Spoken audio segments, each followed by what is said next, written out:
Bem-vindos então a mais uma emissão do Praça Pública Especial, dedicado às eleições legislativas de 2019. Hoje o nosso convidado é o João Dias, deputado do PCP. Bom dia, João. Muito bom dia. Quero antes de mais desagradecer o convite e a oportunidade que nos dá a nós, a CDU, para podermos aqui estar presentes e cumprimentar e saudar todo o auditório da Rádio Internacional de Odmira. Muito obrigado. Nós é que agradecemos a sua presença e é com todo o gosto que o recebemos aqui. Em entrevista ao Diário do Alentejo, declarou que o governo não correspondeu ao que a população necessitava e ao que era necessário, embora existissem condições políticas e financeiras para o fazer. Quer concretizar estas afirmações? Esta é uma avaliação que fazemos daquilo que foi para o nosso distrito. Eu falo sempre do Distrito de Beja, há outros políticos e outros partidos que gostam de falar do Baixo Alentejo. Não podemos esquecer que o Baixo Alentejo deixa de fora este importante concelho que é o Concelho de Odmira. De facto, a avaliação que fazemos é a dois níveis. Há um primeiro nível, que é o nível nacional, e todos nós beneficiamos desde logo com o facto de termos conseguido retirar, desta avaliação que nós fazemos, retirar do caminho da vida dos portugueses um governo de passos, portas e cristas, e dar início a um outro caminho de reposição de direitos. Felizmente aproveitámos essa oportunidade. A nível nacional conseguimos, sentiu-se na vida das pessoas, de facto as pessoas sentiram alguma melhoria, poderíamos ter conseguido mais, era possível, haveria condições políticas e até mesmo económicas para ser possível melhorar a vida das pessoas.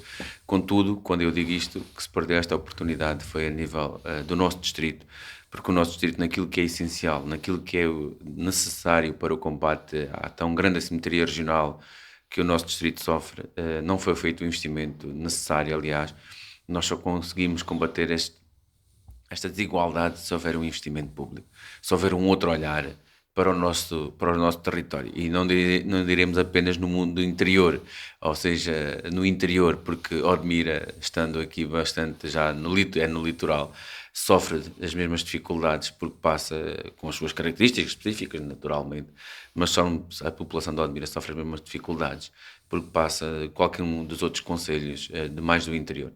Uhum. Na sua perspectiva, quais os principais investimentos que o Baixo Alentejo está carenciado? Bem, nós dizemos que no Distrito de Beja nós conseguimos aproveitar esta oportunidade para aprovar aqueles que são os projetos estruturantes.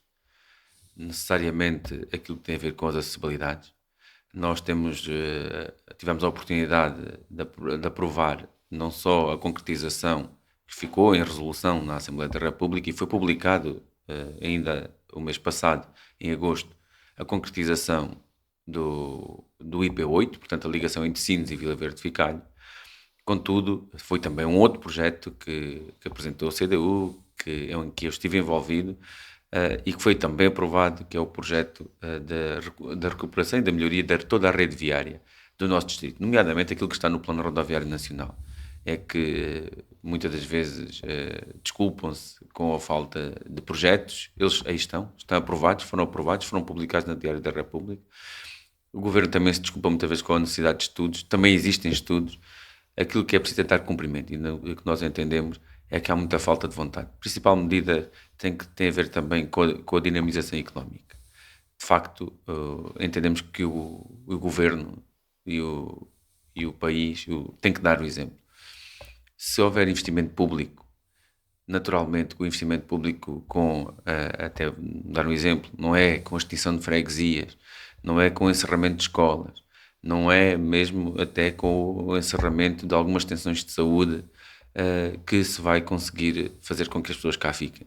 Porque um jovem hoje, quando quer constituir família e fixar-se, naturalmente pensa onde é que vai ter os seus filhos a estudar. Pensa quando o seu filho nascer, onde é que ele vai nascer. Se estiver algum problema de saúde, onde é que vai ser atendido. E, portanto, todos estes serviços públicos são atrativos para a fixação. Naturalmente é a principal via para que se possa ter alguma capacidade de manter os que cá temos, quem cá vive, mas também o investimento público vai atrair também o investimento privado. O investimento público e o investimento privado criam uma coisa que é fundamental, que é o emprego. Aquilo que nós temos falta é falta de gente. Por isso devemos combater este despovoamento nós estamos a perder gente em praticamente todos os concelhos. E agora, quando sair os censos de 2021, irão ver que mesmo Odmira, que até tem sido um concelho que tem tido uma particularidade, porque tem Mantido mais ou menos estável a tem-se população. mantido mais ou menos estável, mas a verdade é que nós precisamos de rejuvenescer, porque se nós formos a este concelho, como é o concelho de Odmira, e qualquer um outro, às freguesias mais rurais, não temos só falta de jovens, temos também falta de idosos. E, portanto, é preciso que se crie e implemente medidas assentes naquilo que é a devolução dos salários, dos rendimentos. Quando nós falamos disto, muita gente entende, lá está o PCP a falar sempre disto. Isto é fundamental, porque o restaurante que eu tenho aqui em Odmira, ou a cabeleireira que eu tenho aqui em Odmira, ou a papelaria que eu tenho aqui aberta, só se mantém aberta se eu tiver poder de compra para ir lá adquirir os bens que preciso. Porque no dia em que eu não tenho rendimento, que eu não tenho capacidade de compra, ora, muito bem, eu vou restringir-me àquilo que é essencial e esta dinâmica económica perde-se. E foi sentido, perfeitamente sentido, naquilo que foi os 4 anos do dito governo da Troika, que no essencial foi muito além daquilo que foi a Troika, cortando-nos a capacidade de ter o rendimento necessário. Nós não podemos esquecer que no início desta legislatura estávamos com um ordenado abaixo dos 500 euros, no ordenado mínimo. Atualmente terminamos a legislatura nos 600 euros. O PCP e a CDU exigia um ordenado mínimo, lutava por um ordenado mínimo na ordem dos 650 euros. Não fomos acompanhados nem por PS, nem por Bloco de Esquerda, que não contemplavam isso nos seus projetos, nos seus programas de governo, nem nos seus programas eleitorais. Mas a verdade é que poderíamos ter conseguido mais. Agora já estamos a lutar pelo ordenado mínimo nos 850 euros. Mas aquilo que é importante dizer também é que não é só o ordenado mínimo. Importa aumentar um aumento geral dos salários. Daqui a pouco vivemos todos com um ordenado mínimo. É importante que a pessoa seja valorizada. Fala-se muito da falta de mão de obra. Eu digo a muitos daqueles que se queixam da falta de mão de obra. Paguem ordenados justos e dignos e irão ver. Quando aqueles que cá estão, ficam. E ainda vão atrair mais, porque de facto a mão de obra só vem se tiver um salário digno. Uhum. Considera isso uma das razões para a imigração que ainda se faz sentir? A falta de rendimentos, ou os baixos rendimentos que se oferem em Portugal? Naturalmente, aliás, o período paradigmático foi os 4 anos do governo anterior, em que até o senhor Passos Coelho deu indicação para que a população que pudesse imigrasse em busca de melhores salários. Naturalmente que nós só conseguimos usufruir de bens, ou seja, o dinheiro que nós ganhamos, bebemos-lo, comemos-lo, vestimos-lo, e é um bem que merecemos em função daquilo que é a nossa produtividade. E é nesta distribuição da riqueza que está o grande problema. A verdade é que a população, pelos baixos salários, jamais terão acesso àquilo que é a justa distribuição da riqueza. Que este é o principal elemento.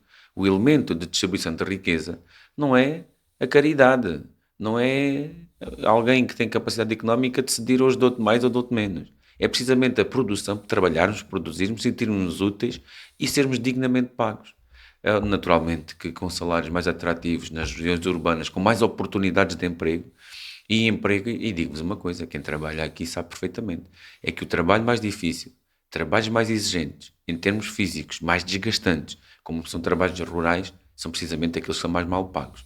Ora, precisamente aquilo que nós temos que ganhar é a capacidade de recuperação destes salários e a capacidade de ter este rendimento, porque aqui nós temos um potencial enorme no nosso distrito, um potencial humano, e as nossas pessoas, os nossos concidadãos, quem reside neste concelho e em qualquer outro concelho do nosso distrito, as pessoas do Alentejo, trabalham e sabem trabalhar. E quando vão para outras zonas até do mundo, são devidamente identificados como pessoas trabalhadoras. Portanto, se nós noutros sítios somos trabalhadores, se nós noutro sítio merecemos bons salários, porque é que aqui não os havemos de ter? Porque nós precisamos e necessitamos, como pão para a boca, de medidas de maior justiça social e justiça de distribuição dos rendimentos. Uhum. A falta de investimento público, há pouco referia, tem a ver com a chamada obsessão do déficit. Que balanço é que faz desta legislatura nesse aspecto? Nós, neste momento, já não estamos em situação do déficit. Ou seja, nós neste momento já temos excedente, a que muitos, tecnicamente se chama superávit. Sim. Se não fosse a dívida pública, até era um bom superávit. Exato, não fosse a dívida pública e se não fosse aquilo que é fundamental. Serviço da dívida, não é? Exato, estar ao serviço da dívida. Nós estamos a pagar 7 mil milhões de euros de juros. Vamos pagar nos próximos 5 anos 35 mil milhões de euros. Eu não sei se quem nos está a ouvir tem noção do que será isto. É mais ou menos tanto quanto ter uns 120 hospitais centrais. Cada hospital consta na média dos 250 milhões de euros. Portanto, nós estamos a falar de valores muito elevados. Portanto, quando nós temos necessidade de que o rendimento, a riqueza que a população produz, que os nossos trabalhadores produzem, chega à população também, a verdade é que ela não chega, ela é canalizada precisamente para outras opções, para sermos os bons alunos. Se antes era o governo que queria ser, o governo de Passos Coelho e de Portas, queria ser o bom aluno da Troika, agora tem sido Centeno, tem querido ser o bom aluno para ter o seu lugarzinho lá na União Europeia e no Banco Central Europeu. Aquilo que nos preocupa é precisamente quando nós lutamos e exigimos, às vezes pouco mais do que migalhas, às vezes pouco mais do que aquilo que é de maior elementar justiça. Não há dinheiro. Depois há milhões e milhões, como é o caso da banca, da corrupção da banca, onde são colocados e aplicados, nos últimos 10 anos foram aplicados cerca de 25 mil milhões de euros. Isto daria para os tais 100, neste caso 100 hospitais. São valores substanciais e, portanto, são opções políticas. É de escolhas que se trata. É de escolhas entre escolher a população, dar melhores condições devido à população ou dar mais aos mesmos do costume, nomeadamente quem tem grande concentração, aqueles que estão na posse da banca. Veja bem, nós, neste momento, na questão da banca é uma coisa gritante. Nós temos um governo que escolheu para o administrador, o gestor do Banco Público, que é a Caixa Geral de Depósitos, precisamente um ex-ministro, que é o Paulo Macedo, ex-ministro do governo de Passos e Portas.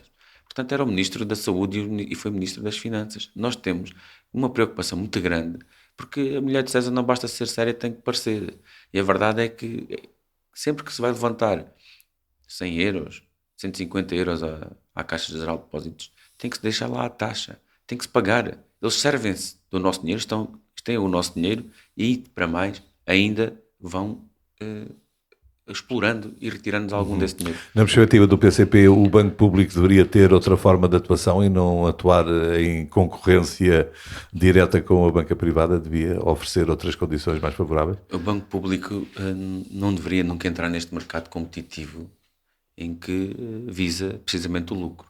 O Banco Público, naturalmente, terá que servir aquilo que é a população, dar-lhe segurança, dar-lhe oportunidade das pessoas poderem ter as suas aplicações em termos financeiros num banco que olhe pelo seu dinheiro e que não faça do seu dinheiro os grandes lucros, não faça do seu dinheiro aquilo que cada vez mais nós compreendemos que é a forma, porque 2/3 dos lucros dos bancos e da Caixa Geral de Depósito incluído são 2/3 são as taxas de manutenção.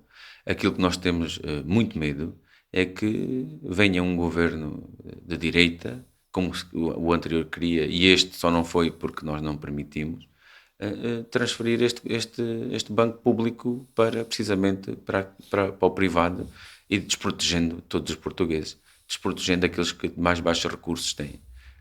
E essa é uma preocupação, até porque grande parte da Caixa Geral de Depósitos já foi privatizada, nomeadamente a sua seguradora e por aí fora, já está nas mãos de chineses e outras nacionalidades. O Jerónimo de Sousa, penso eu, que já disse que a futura solução governativa será vista em função dos resultados eleitorais e do panorama que se apresentará após as eleições. Já depreendi pelas suas afirmações que um governo de maioria absoluta do PS era uma viragem à direita? Era uma perda da democracia absoluta. Transformaria a Assembleia da República numa caixa de ressonância, como nós dizemos, ou tão simplesmente num cartório notarial. Era o governo dizia, e era o sentido daquilo que o governo dizia, assim votava a bancada do PS, não permitindo que fosse contrariado, e foi aquilo que aconteceu. Ao longo desta legislatura, muita gente diz que nós, a CDU, estávamos também no governo. Nunca estivemos no governo. Não há uma corrente dentro do PCP que acha que não deveria o PCP não deveria ter entrado no chamado governo da Geringonça. Nós Não era entrar no governo, apoiá-lo. apoiá-lo. Dizem isso mesmo.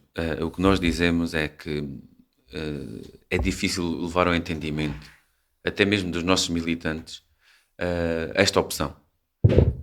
Mas nós temos que pensar que há quem olhe para o copo meio cheio e há quem olhe para o copo meio vazio. Que outra forma teríamos nós de romper com aquele governo de passe, portas e cristas? Foi esta a forma. Depois há uma lição muito importante. É que o voto na CDU dizia-se que era um voto que não contava.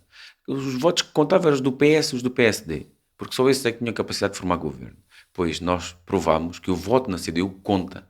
Conta não só para a formação de um governo no qual não estivemos presentes nem envolvidos, um governo minoritário do PS e, principalmente, o mais importante de tudo, conta o voto da CDU, contou e conta para as políticas que esse governo havia de seguir.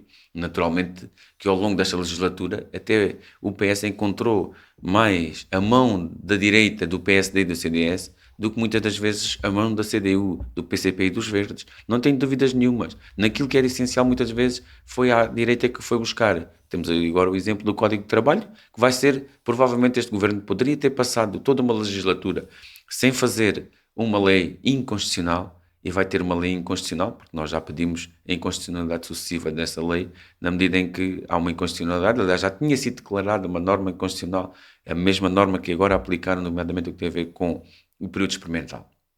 E nesse sentido, aquilo que temos que dizer às pessoas é que nós sabíamos com quem estávamos a lidar. Nós não tínhamos dúvidas. O PS não mudou da água para o vinho, não mudou do dia para a noite. O PS é este PS que neste momento estava condicionado. E é isto que as pessoas têm que entender e têm que perceber. Para que possamos ter melhores condições de lutar para a recuperação ainda de muitos direitos que foram perdidos e outros que são necessários nós conquistarmos, porque muitas das vezes é muito, mas muito difícil conquistar direitos, conquistar ultrapassar até determinadas dificuldades, mas também é necessário uma luta muito grande para os manter. E, portanto, com o reforço da CDU, nós manteremos a capacidade e poderemos avançar com um PS, até porque nos projetos estruturantes que nós aprovamos, nós apresentámos 17 projetos, só para o nosso distrito foram 17 projetos que eu tive a oportunidade de apresentar. Foram apenas 8 aprovados. Em todos eles, o PS votou contra ou absteve-se. Isto é preocupante, o que significaria que se o PS tivesse maioria absoluta na Assembleia da República, nenhum desses projetos tinham passado. Eu vou dizer quais são.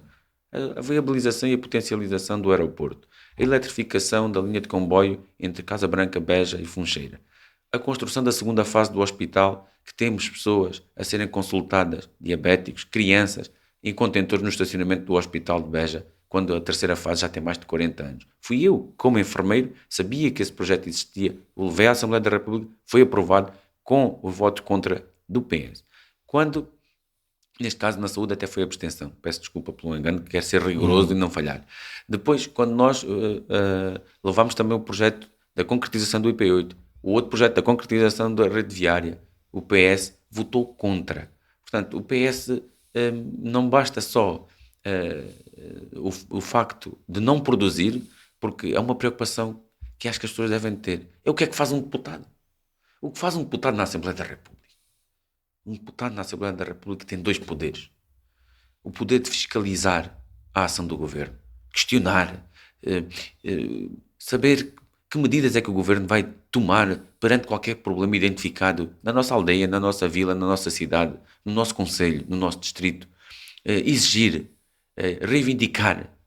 Mas depois tem um outro poder, e nós, nesse aspecto, foi absolutamente abismal a diferença para com os outros 2 deputados, nomeadamente comparativamente ao deputado do PS do distrito de Beja, em que o seu deputado fez 28 questões questionou o governo sobre problemas, 28 questões durante 4 anos. Depois nós fizemos 698 questões ao governo, durante questões e requerimentos e exigências ao governo durante 4 anos. Nós, quando digo nós, um deputado por Beja. Neste caso, eu. Depois, quando nós falamos também daquilo que tem a ver com o outro poder, que é o poder legislativo, que é fazer as leis, que é produzir as leis. Bem, nesse aspecto também é muito preocupante aquilo que foi a atitude e o comportamento do PS. Ao longo de 4 anos teve 16 projetos de lei. O deputado do PS participou em 16 projetos de lei e de resolução.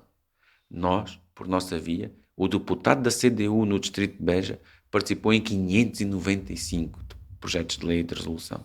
Portanto, é isto que é importante saber. Muita gente sabe o que faz um presidente da Câmara, sabe o que faz um vereador ou mesmo até um presidente de junta, conhecem a sua atividade.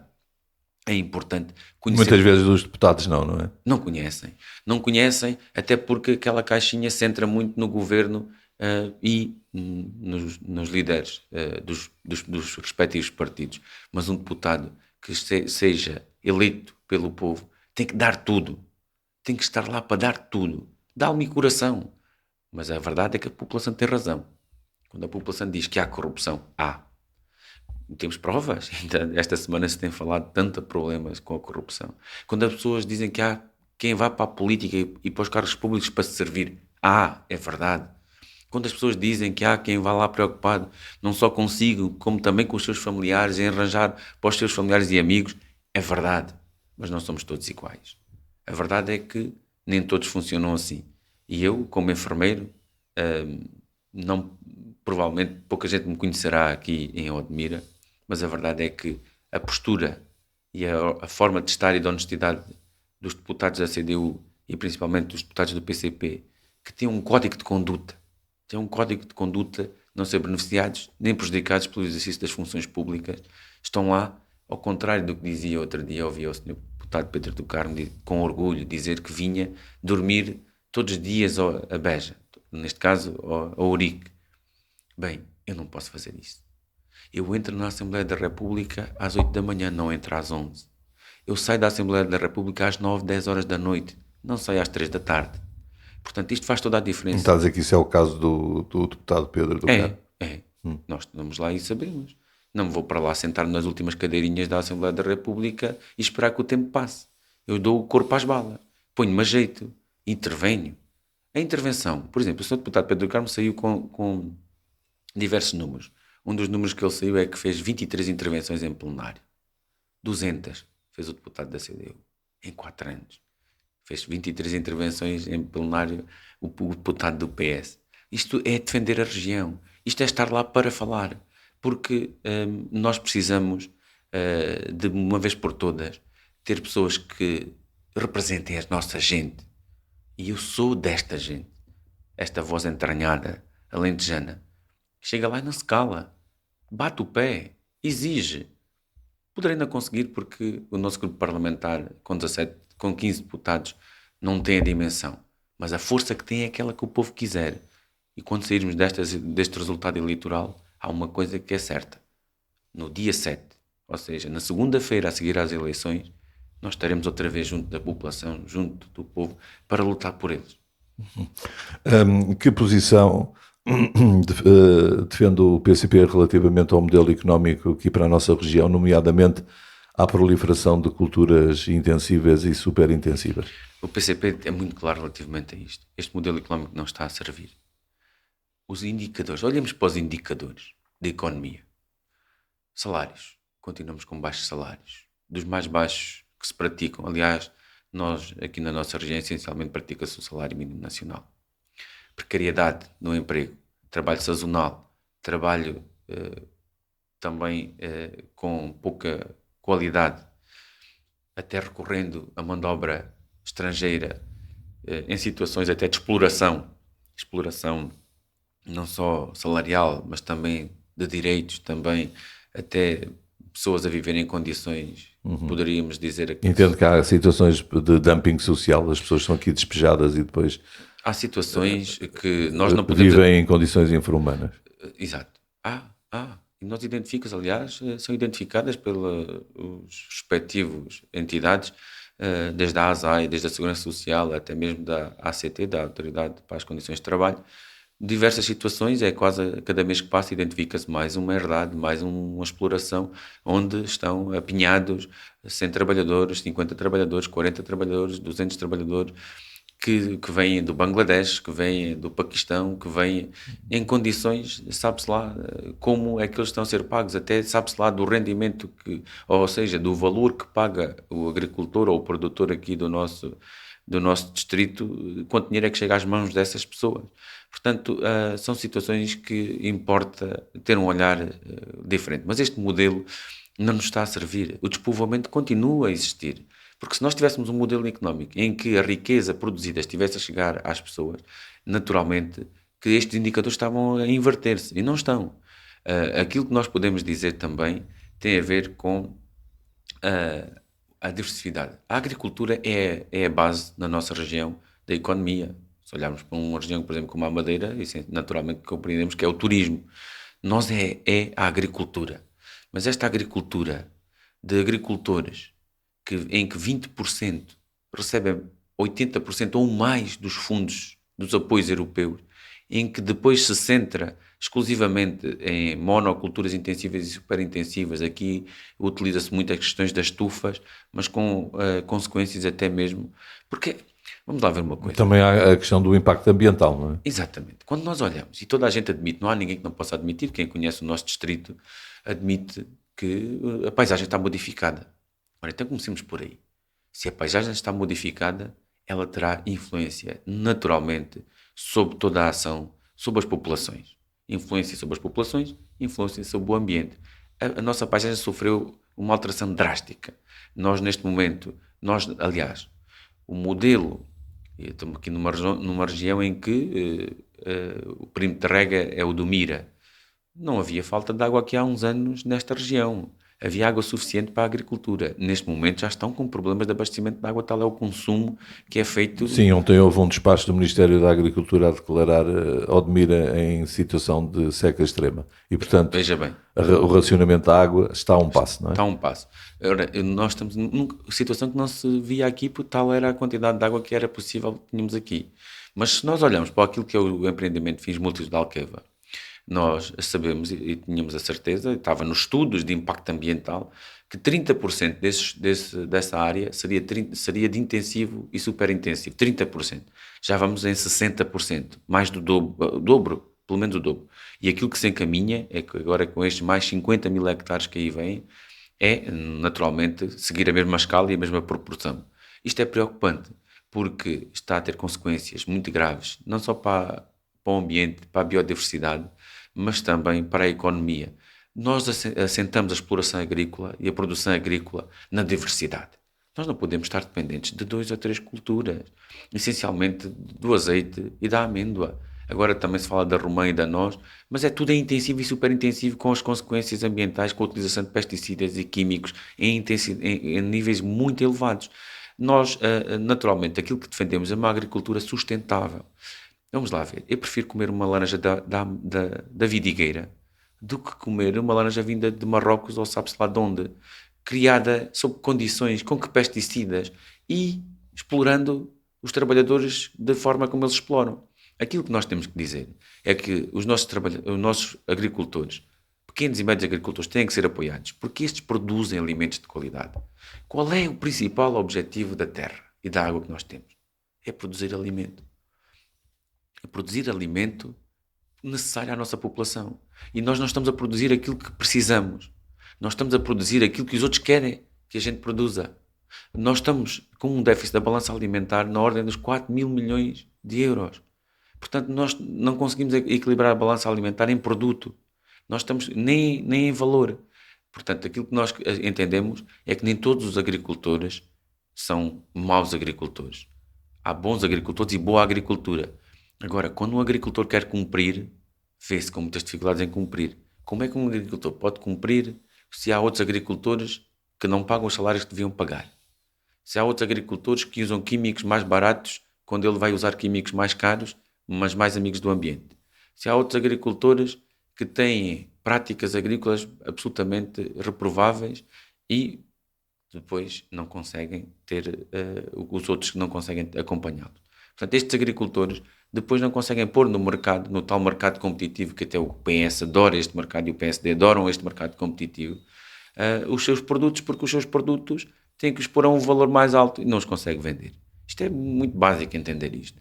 Portanto, aquilo que nós temos que criar é condições para que a produção nacional e os produtos produzidos pela pequena e média agricultura possam ter escoamento a nível local. Estes produtos têm muita qualidade e são criados em qualidade. Não só, aquilo que nós assistimos na região da Vidigueira, na região de Serpa, na região de Beja, de Ferreira, é uma autêntica indústria montada no nosso solo. Aquilo que nós achamos que deve ser feita é precisamente aproveitar a nossa água para produzir uma diversidade de culturas e de alimentos, que muitas delas rotativas, e que permita dar resposta às necessidades alimentares da nossa população logo em primeiro lugar. Agora, e isso vai criar muito mais emprego. Há quem diga, mas criou-se muito emprego. Mas que emprego? Este tipo de emprego precário? E que emprego criaríamos nós se tivéssemos uma outra agricultura? Esta é uma agricultura mecanizada. Esta é uma agricultura sazonal. Esta é uma agricultura que precisa de 3 ou 4 homens para 500 hectares de olival. É isto que estamos a falar. Quando poderíamos, nesses 500 hectares, ter centenas e centenas de trabalhadores a trabalhar e a produzir alimentos muito mais sãos e muito mais necessários do que só o azeite. Naturalmente não vamos conseguir produzir tudo. Não vamos. Porque não temos capacidade de produzir tudo aquilo que a população precisa. Mas vamos ser muito mais autossuficientes naquilo que precisamos. Isso, com certeza. Estamos já a aproximar-nos do nosso tempo. O que é que será um bom resultado para a CDU a nível do distrito e a nível nacional? Eu digo isto com muita frequência, aliás, a CDU diz isto. Não me importa de saber se o resultado é bom para o PCP, se o resultado é bom para os verdes. O que me importa de saber é se o resultado é bom para a população. E para que o resultado seja bom para a população, nós entendemos que a CDU tem que ser reforçada. Nós até dizemos uma coisa, atenção, sabemos que temos condições para eleger o deputado no nosso distrito, o deputado da CDU, mas não nos podemos descuidar, porque é diferente levar um deputado com 20 mil votos para a Assembleia da República do que levar um deputado com 25 mil votos ou mais. É diferente chegar à Assembleia da República e levar esta gente toda nos nossos ombros. Porque os outros deputados, quando lá estão, vêm com toda a certeza e vão analisar e sabem quem é que nós representamos. Quem é que nós levamos para a Assembleia da República? A voz de quem? E é isso que nós precisamos. É de um reforço eleitoral. Para que quando lá chegamos, não sejam só as nossas propostas e as nossas medidas que nos dão força e a certeza que estamos do lado certo. Seja também a força da população, a força desta gente que, colocando o voto na CDU, tem esta voz sincera, honesta, que lá vai falar, vai lá lutar por eles. Portanto, um bom resultado da CDU será reforçar em número de votos, em número de mandatos, de deputados, será reforçar a voz do povo e será reforçar, acima de tudo, que favoreça não o Partido Comunista, não se favoreça os verdes, nem a CDU, que se favoreça a população.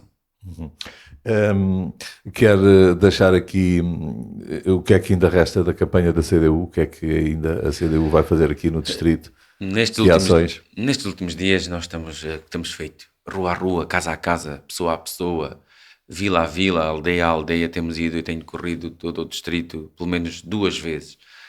Não nos podemos esquecer que temos 14 concelhos com uma imensidão, uma distância. Ainda ontem estava em Barrancos, hoje já estou aqui em Odmira, portanto estamos a 200 km de distância e por estradas muito difíceis. Aquilo que nós temos a dizer é que pedimos a todos aqueles que algumas pessoas até dizem como é voto eles não se governam, pois é dessas pessoas que eles gostam, porque sabem que essas pessoas nunca se iriam enganar, iriam votar precisamente naquele partido que os defende, que é aquele que tem a foice e o martelo e o girassol ao lado, que é a CDU. Mas há uma coisa que eu vos quero dizer, já agora partilhar coisas que nós ouvimos na campanha eleitoral. Outro dia um senhor dizia-me, assim, com 80 e tal anos, numa aldeia do concelho da Vidigueira, dizia-me, como é que é possível? Nunca vi um rico votar na CDU. E como é que muita gente pobre vai votar no partido dos ricos. Pois é isto que as pessoas têm que pensar. Têm que olhar para quem são. Nós não nos podemos esquecer de quem somos. Porque o facto de hoje termos uma camisa nova, o facto de hoje termos uns sapatos novos, não nos podemos esquecer de onde viemos. Porque temos que continuar a ter o direito a ter outros sapatos novos e outra camisa nova. E ter que continuar o direito. É por isso que nós lutamos. Nós não queremos que entre para trás, para o tempo em que, no caso dos meus pais, que não viveram a vida. Os meus pais deixaram de viver a vida para dar vida à vida dos seus filhos e dos seus netos. Nós não queremos isto. Queremos que os nossos filhos e os nossos netos tenham direito a viver a vida como aqueles que têm dinheiro, têm outras condições. Por isso, nós temos que ir ter com as pessoas e dizer-lhe quem somos. Que somos como eles. Somos nós que estamos cá para lutar para melhorar as suas condições de vida. Absolutamente difíceis. Pessoas que precisam de comprar medicação e fazem contas qual é o medicamento que podem deixar na farmácia. Pessoas que precisam de se deslocar e depois têm dificuldades porque não têm qualidade na mobilidade. Pessoas que têm problemas de saúde, precisam de ser tratados, mas que depois, muitas das vezes, são empurrados e têm a única solução, face à degradação do investimento público, é irem para o privado. Terem que ser operados às cataratas no privado. Terem outras, ou então nem sequer temos resposta de saúde no nosso distrito e têm que ser operados ou em Montemor, ou em Coimbra, ou em Lisboa, ou até noutros sítios ainda mais longe. Portanto, é isto que nós temos que continuar a lutar. Lutar por aquilo que é nosso por direito. É esta a responsabilidade que nós temos. E aquilo que nós queremos dizer, enquanto candidato, que me dedicarei de corpo e alma, darei tudo, mas tudo, para continuar a defender o nosso distrito, como eu tenho feito até agora, porque essa é a forma de estar, com muita honestidade, com muita competência, mas acima de tudo, com muita humildade. Peço às pessoas para que olhem por nós como sendo um deles. No nosso distrito, se há gente que tem razão para usar o voto, é isto que se trata, como uma forma de luta. Agora está na vossa mão. É agora. Naturalmente que as pessoas posteriormente podem se queixar, mas agora podem se queixar, mesmo sem terem ido votar, e não são daqueles que defendem por não ter votado, não se podem queixar. Não, nós temos direito à indignação, temos direito a queixar-nos, independente de não termos ido votar. Mas este direito, que custou sangue, suor e lágrimas a muitos até deram a vida por ele, não o podemos deixar de exercer. Vamos votar e vamos escolher os nossos. João, muito obrigado pela sua presença aqui na Rádio Rio e o desejo de o resto de boa campanha e de sucessos para a CDU e o PCP. Eu é que agradeço e desejar acima de tudo uma coisa para todos nós. Muita saúde, que é o que nós precisamos para continuar a nossa vida. Ainda havia muito se calhar a dizer sobre a saúde no distrito, é mas verdade. Não faltarão oportunidades posteriormente. Muito obrigado mais uma vez pela sua presença e sucessos para a campanha. Obrigado.